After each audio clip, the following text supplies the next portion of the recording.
Assalamualaikum warahmatullahi wabarakatuh. Pada kesempatan kali ini kita akan membahas tentang fraud, internal control, and cash pada chapter 7.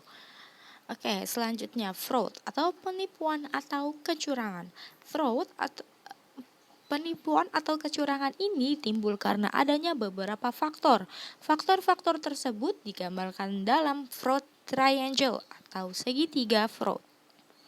Yang pertama di sini ada opportunity, yang kedua ada financial pressure, dan yang ketiga ada rationalization. Yang pertama, opportunity atau kesempatan terjadi ketika lingkungan kerja pengendalian perusahaan terhadap harta perusahaan tidak cukup untuk mengendalikan perilaku negatif pegawai sehingga menimbulkan kecurangan.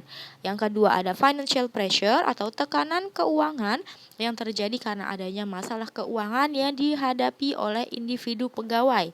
Dan yang ketiga ada rationalization atau rasionalisasi yang terjadi karena pegawai merasa melakukan kecurangan adalah hal yang benar karena mereka mendapatkan gaji yang sedikit. Selanjutnya ada internal control. Nah, untuk mencegah fraud tersebut, maka perusahaan akan mengadakan internal control.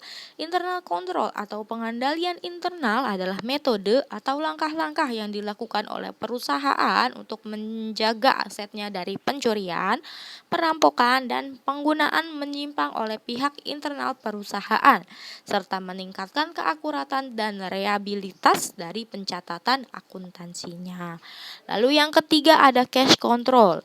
Cash control, kas atau cash adalah satu aset dari beberapa aset yang paling mudah diubah ke dalam beberapa bentuk aset lainnya. Oleh karena karakteristiknya itu, cash adalah aset yang paling mudah untuk dicuri.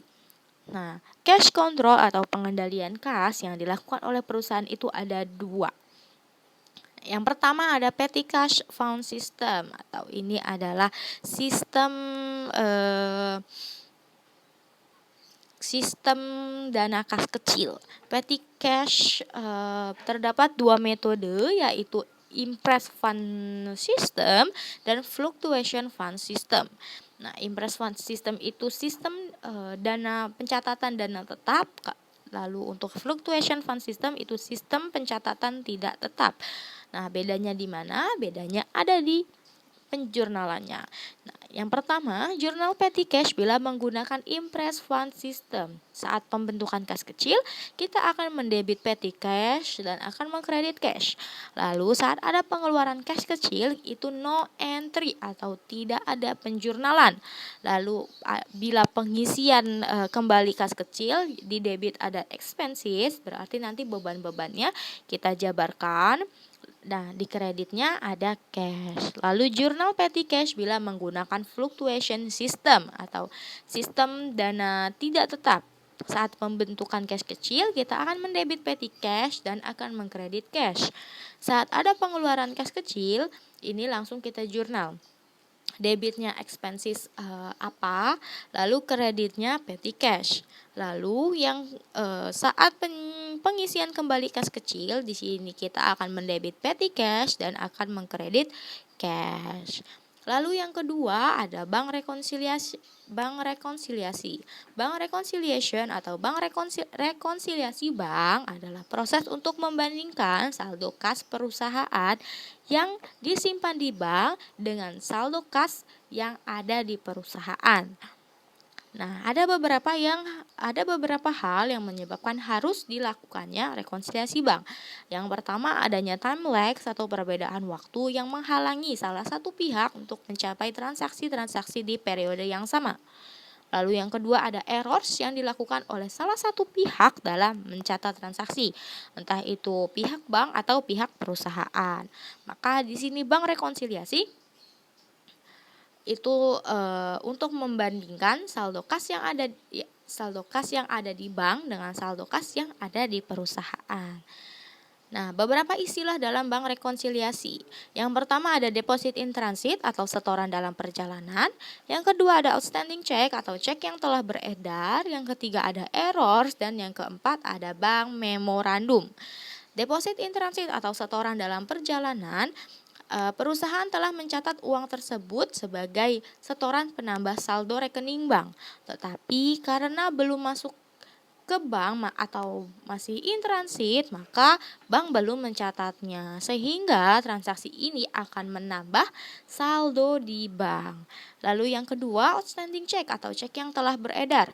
Perusahaan telah menghitung sebagai pengeluaran, tetapi karena cek tersebut belum dicairkan oleh pihak yang memegang cek, maka bank belum mengurangi saldo perusahaan yang ada di rekening, sehingga transaksi ini akan mengurangi saldo di bank. Lalu yang ketiga ada errors atau kesalahan-kesalahan yang terjadi selama periode dalam hal pencatatan dapat mengurangi atau menambah saldo di bank atau perusahaan. Ini tergantung errorsnya ada di mana.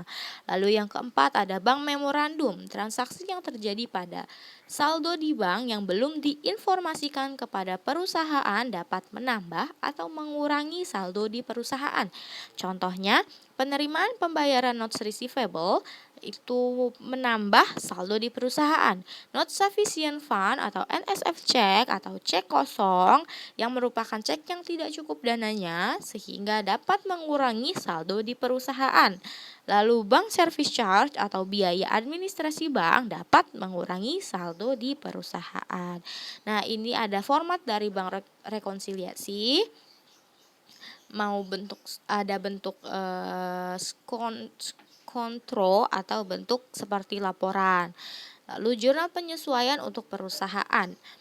Nah, di sini untuk bank rekonsiliasi yang kita lakukan jurnal penyesuaiannya adalah yang berkaitan dengan pencatatan di perusahaan saja. Contohnya di sini penerimaan hasil penagihan notes receivable oleh bank.